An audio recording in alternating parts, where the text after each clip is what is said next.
kasi eventually bawal na mag-park dyan kasi drop-off area. And then itong sa gitna yung access to the basement level, basement 1 and basement 2.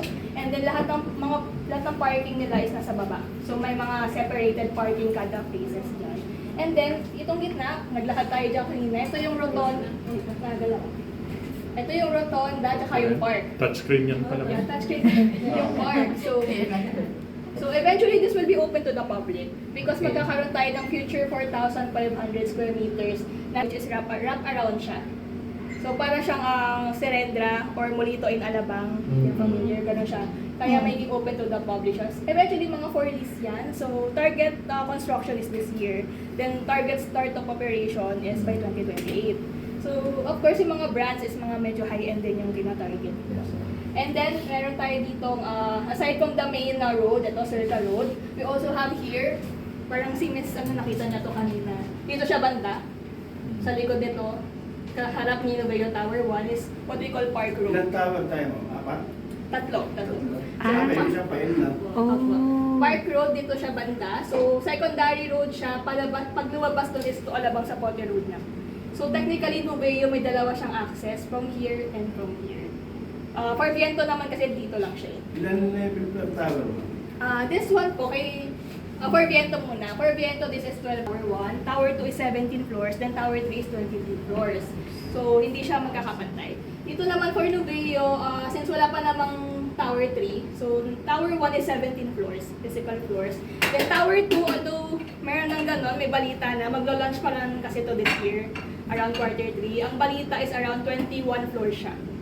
And then Tower 3, wala pa pong anything na announcement regarding it. And yan, so meron tayong 4 phases. Again, Viento, phase 1, the 3 towers of Viento. Then phase 2 is itong nasa harap. So, ang original plan kasi dito before is magiging office building siya. Pero hindi na lang sinuloy kasi parang napansin ng natin na hindi siya ganun ka-in-demand. So eventually, this will be another luxury condominium development by Ayala Landinier. So yes, magkakaroon tayo ng ALP project inside Circa. So that's why talagang we highly encourage you to sell our projects in Nubeo. As well as yung natitirang unit sa Viento. Kasi once na mag-enter to, mag-launch to ng project, may prices in the area will increase talaga. So to give you lang a background, way back 2017, nung nilaunch to si Tower 1, ang average price per square meters is around 175,000. 2017. Then after 8 years, more or less than 8 years, 2025 na yun, ang price per square meters na is 280,000. So around 60% capital appreciations in less than 8 years. So wala pa si ALP noon. So, yan. Eventually, magkakaroon po tayo. Although wala pa namang official announcement kung anong year. Pero ang bali-balita is around, malapit na. Siguro mga 2027. So most likely, that is mga nasa 400,000 per square meter. Siguro mga is mga 320, 350 pag nag-launch na to. Pero, ang balita kasi is 2027, pero hindi pa naman yun official. And then, of course, ito si phase 2. Tapos yung phase 3, yung ino-offer natin ngayon, at may inventory pa tayo na smaller units, is in Nubeo Tower 1. Ito siya. And right now, yun nga, nasilip niya siya kanina, ginagawa pa siya. Buo na siya yung building actually. So, ang target turnover nun is around next year na, quarter 2 of 2026. And then eventually, total na sabi ko na kanina, mayroon tayong target launch ng Tower 2. This year, although mga around September, if hindi ako nagkakamali, or October. Ito, target launch siya. So, ang inventory dito, hindi pa kasi masyado i-relay sa amin yung details, pero more on, maraming 2 bedroom.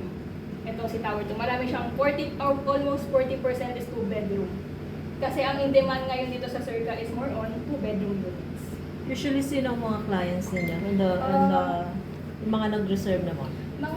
Usually mga taga-Ayala Alabang, kasi katabi na to ng Ayala Alabang, as well as yung mga for retirement. Yung mga anak nila, parang binibilan ng unit yung parents nila na for retirement kasi malapit to sa hospitals. Sa Asian Hospital specifically. Gusto nila yung Asian Hospital kasi private siya. So, minsan naman yung mga parents naman, binibilan nila ng unit yung mga anak naman nila. Yung mga mayayaman, gano'n sila. So, either sa mga anak, sa mga parents na mag-retire, or investment, yung mga OFW din, bumibili ng unit tapos pinaparent nila. So, ang rent dito is around 900 to 1,000 per square meters. Depende pa yun sa mga furnitures nyo or anything. Then, of course, next is phase 4. So, ito naman, circa commercial lot. So, ito sold out na to last month lang. Kaya, in total, circa is a 6.6 mixed-use development, hectares development. So, ayun lang po ang overview ng site development plan natin. Pwede na po kayong any questions? So ang available is this one, Yes, this one, and this one. Yes, And po, this yung one is sa sold top. out na. Yung sa Tower 3 dyan. So, for Viento Tower 3, yun nga, 4 bedroom by level garden unit na lang. Yung ground floor at second floor yung natitira. Nasa corner yun. Yung inventory natin. Then for Nubeo, How much? Around 49. 47 million. 47. Yung TCP niya. Then, for Nubeo naman, our pre-selling project is ito siya. 17 floor siya. Meron na lang tayong studio and 1 bedroom units na natitira. How Corner. much? Studio is around 8 million, 1 bedroom is around 16 to 18. Pero may mga discount naman po yun, depende sa payment terms nila. Kanya ka lang, kaya nga Pilipinas. Yes. Yes. Tapos ganun kaya ng Yes, Pilipinas. Saan sa application na? Nakatulog ako eh. Exact location. Well, sa exact location po nito is Las Piñas. Okay. Yes po. Ito pong area to is Las Piñas. Pero paglabas niyo po natin dito, Alabang na po to eh. Kaya minamarket siya as circa Alabang. Talaga. Kaya Pero address niya is Las Piñas po. So yung mga ano nila is Las Piñas. Anong barangay in Las Piñas? Almansa Dos. Uno. Uno. Almansa Uno. Okay. So, siguro discuss ko rin po yung nakapalibot. Siguro, itong nasa likod na to is, ano yan eh, lote yan. So, eventually, nililigawan din yan ni Ayala. Pa eh. Ongoing pa yung panliligaw. So, hopefully, baka ma-acquire din natin in the future. Ito na mga nasa unahan. Napansin niyo po kanina, may parang ito, may nasa unahan yan dito eh. Ito may individual po yung may-ari nito. So, of course, tinatry din yan ligawan. Pero for now, hindi pa bumibigay. Ayaw pa ibigay. Ilang hektarya ang kabuo, sir? Ito pong circa is 6.6 hectares. 6.6. Maliit lang. Maliit lang po. Tinawag siya Serka, no? Serka? Serka Sir. tawag sa kanya po. Itong pong development is circa. Serka. Circle. Circa means ano po? Close. Close. Kaya close din siya. Close din siya. Closable. Close up. Bigyan na right of way. Para mapinta-benta. Well, tingnan po natin kung paano sila makikipag-negotiate sa mga yan. Ito po kasi sa likod, ang alam ko, medyo complicated kasi maraming may-ari ito. Okay. So, nagka-clash-clash pa sila. Hopefully, baka ma-acquire sana in the future.